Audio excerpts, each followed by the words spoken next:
काला पानी एक ऐसा शब्द जिसे सुन रोंगटे खड़े हो जाते हैं। काला पानी की सजा ब्रिटिश काल के समय की एक बहुत ही ज्यादा भयानक और दिल दहला देने वाली सजा थी। उस समय काला पानी का नाम सुनते ही कैदी के हलक से जान तक अटक जाती थी। ये एक ऐसी सजा थी जिसके बदले कैदी जान गंवाने के लिए तैयार हो जाते थे। दरअसल उस समय में जो भी क्रांतिकारी आजादी की चाह रखता था उसे काला पानी की ऐसी ही कठोर सजा दी जाती थी। आपको जानकर हैरानी होगी कि यहाँ जो भी कैदी आते थे तो उनके शरीर पर हड्डी और सांस के अलावा कुछ भी नहीं बचता था। यहाँ जो कैदी जिंदा रहना चाहते थे उन्हें पल पल बेरहमी से मारा जाता था। वहीं दूसरी ओर जो कैदी मरना चाहते थे उन्हें तड़पा तड़पा कर जिंदा रखा जाता था। समुद्र के बीचों बीच बनी इस खौफनाक जेल में कैदी मौत से भी बदतर जीवन जीने के लिए मजबूर थे। आंकड़ों की माने तो सेल्यूलर जेल में तकरीबन 80,000 के आसपास कैदियों को लाया गया था, जिनमें से मात्र 30,000 से भी कम कैदी वापस अपने जन्म स्थान पर लौटे थे। लेकिन उन 50,000 कैदियों का क्या हुआ जो आज तक किसी को पता नहीं चल पाया। आइए उनके बारे में डिटेल से जानते हैं। इसके अलावा काला पानी की सजा क्या थी और इसका नाम सुनते ही उस समय के कैदी और आज के समय के लोग क्यों सहम जाते हैं। इसके अलावा अंग्रेजों ने सेल्यूलर जेल का निर्माण भारत के तट से लगभग 1200 किलोमीटर दूर समुद्र के बीच क्यों करवाया था, इसके बारे में भी जानेंगे। और इस जेल का नाम सेल्यूलर जेल क्यों पड़ा, इस पर भी चर्चा करेंगे। साथ ही काला पानी से जुड़ी कई रहस्यमयी घटनाओं के बारे में भी जानेंगे, जिसे सुन आपकी आंखों में आंसू आ जाएंगे और आप समझ जाएंगे कि आजादी के लिए लोगों ने कितनी बड़ी कीमत चुकाई थी। दोस्तों, डिजिटल डिस्कवरीज में आपका स्वागत है। अगर आपको देश के महान क्रांतिकारियों के द्वारा किया गया बलिदान देख आंखों में आंसू आ जाता है तो एक लाइक और उनके लिए एक प्यारा सा कमेंट जरूर करें। 1857 की क्रांति के बाद ब्रिटिश सरकार ने भारतीय क्रांतिकारियों और आंदोलनजीवियों को गिरफ्तार करके उनका मनोबल तोड़ना चाहती थी। अंग्रेजों का मानना था कि इनको ऐसी जगह रखा जाए जहां ना इनको कोई देख सके और ना ही इनका विरोध कर सके, क्योंकि उस समय एक ही क्रांतिकारी चिंगारी काफी थी जो अंग्रेजों का साम्राज्य खत्म कर सकती थी। और इसीलिए अंग्रेजों ने इसके लिए भारत से हजारों किलोमीटर दूर समुद्र में अंडमान और निकोबार द्वीप को चुना, क्योंकि यहां से कोई भाग भी नहीं सकता था और इनकी आवाज सुन भी नहीं सकता था। इसके लिए अंग्रेजों ने 10 मार्च 1858 को लगभग 1000 क्रांतिकारियों को जहाज में बिठाकर पहली बार अंडमान और निकोबार द्वीप की तरफ रवाना कर दिया। कुछ समय बाद ये क्रांतिकारी एक सुनसान द्वीप पर पहुंचते हैं जहां चारों ओर जंगली जीव, सांप, बिच्छू और कीड़े मकोड़ों के अलावा कुछ भी नजर नहीं आ रहा था। यहाँ की पथरीली जमीन और घनी झाड़ियों को देखकर कैदियों के पसीने छूटने लगे थे।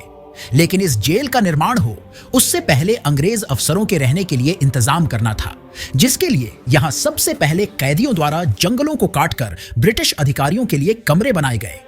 दोस्तों, यह काम कैदियों के लिए इतना मुश्किल था कि ऐसा करते करते ही कई कैदी अपनी जान गंवा चुके थे, क्योंकि ज्यादातर कैदियों को अपने हाथों से ही पत्थरों को हटाना पड़ता था और इस दौरान कई जहरीले सांप और बिच्छू उन्हें काट लिया करते थे, जिसका उस आइलैंड पर कोई इलाज नहीं था। इसके अलावा कई लोग मलेरिया जैसी बीमारी के कारण मारे गए, क्योंकि मच्छरों का काफी आतंक था यहाँ पर।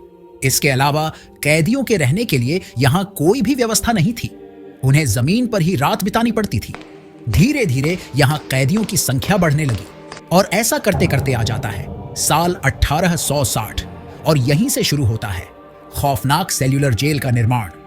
इस जेल के बनने से पहले अंडमान की राजधानी पोर्ट ब्लेयर में जेल के बीचों बीच ऊंचा टावर बनाया जाता है, जिस पर एक बड़ा सा घंटा लगाया जाता है। इस घंटे का काम था कि अगर कोई भी खतरा महसूस होता है या कोई कैदी भागना चाहता है तो इसे बजा दिया जाए। इसके बाद शुरू होता है इसके चारों ओर 7 शाखाओं वाली सेल्यूलर जेल का निर्माण। लेकिन विडंबना तो देखिए कि इन जेल का निर्माण वही लोग कर रहे थे जिनको थोड़े ही दिनों बाद इसी जेल में कैद होना था। हर एक शाखा 3 मंजिल की बनाई गई। अंग्रेज चाहते थे कि कोई भी कैदी आपस में मिल ना पाए, इसलिए उन्होंने इस जेल में तकरीबन 700 के आसपास अलग अलग सेल बनाए थे और यही कारण था कि इसकी बनावट के आधार पर ही इसका नाम सेल्यूलर जेल पड़ा, जिसका मतलब होता है कई सारी शाखाएं। प्रत्येक सेल 4.5 फीट इंटू 2.7 फीट की थी। हर एक सेल के 3 फीट ऊंचाई पर एक खिड़की बनाई गई थी। लेकिन अफसोस की बात यह थी कि कैदी इस खिड़की से भाग नहीं सकते थे, क्योंकि कोई भी कैदी बाहर कूदने की हिम्मत नहीं कर पाता था। क्योंकि जाए तो जाए कहां, क्योंकि जेल के चारों ओर लहराता और डरावना समुद्र ही समुद्र था। इस जेल का निर्माण लाल ईंटों से किया गया था, जो म्यांमार के बर्मा से मंगाई गई थी।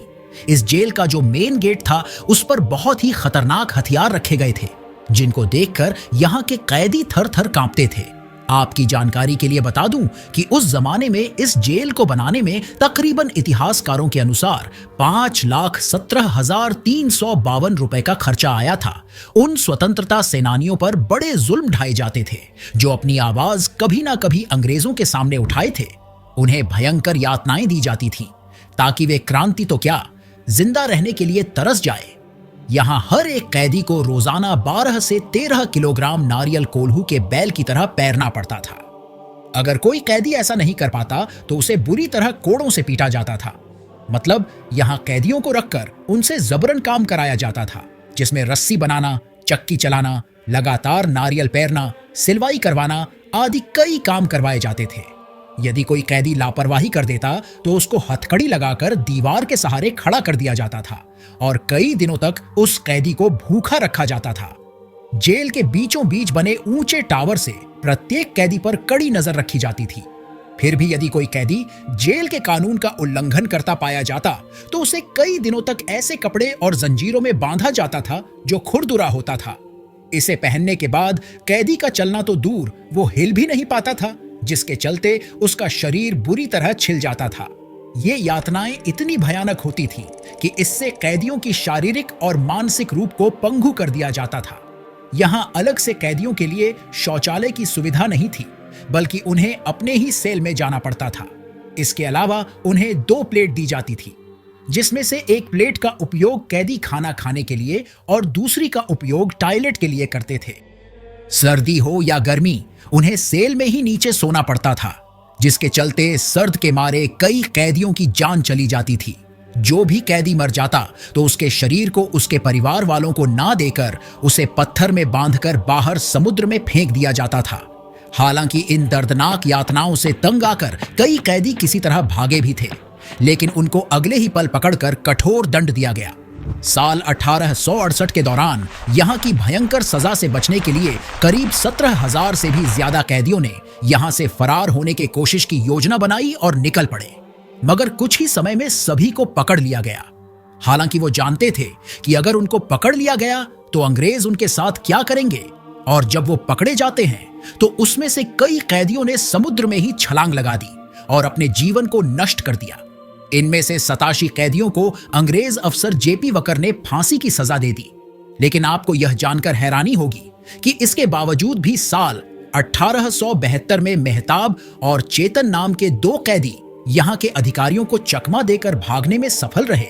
उन्होंने यहाँ के जंगलों से ही लकड़ियों को काटकर नाव बना ली थी, जिस पर वो दोनों बैठकर तकरीबन 1000 किलोमीटर से भी ज्यादा दूरी की यात्रा तय कर चुके थे। मगर अफसोस, एक ब्रिटिश जहाज की नजर उन पर पड़ जाती है और उन्हें फिर से कैद कर लिया जाता है। यहाँ के ही एक कैदी और स्वतंत्रता सेनानी अल्लामा खैराबादी ने सजा काटते हुए बयां किया था कि यहाँ जेल के हर कोने में दुख और रोग भरे पड़े हैं। हवा बदबूदार और कमरे बीमारियों के जड़ हैं। यहाँ हर कैदी के शरीर पर कई घाव हैं जिनका कोई इलाज नहीं है। दुनिया की कोई भी मुसीबत यहाँ की दर्दनाक मुसीबत की बराबरी नहीं कर सकता है। हमारा शरीर घाव से छलनी हो चुका है।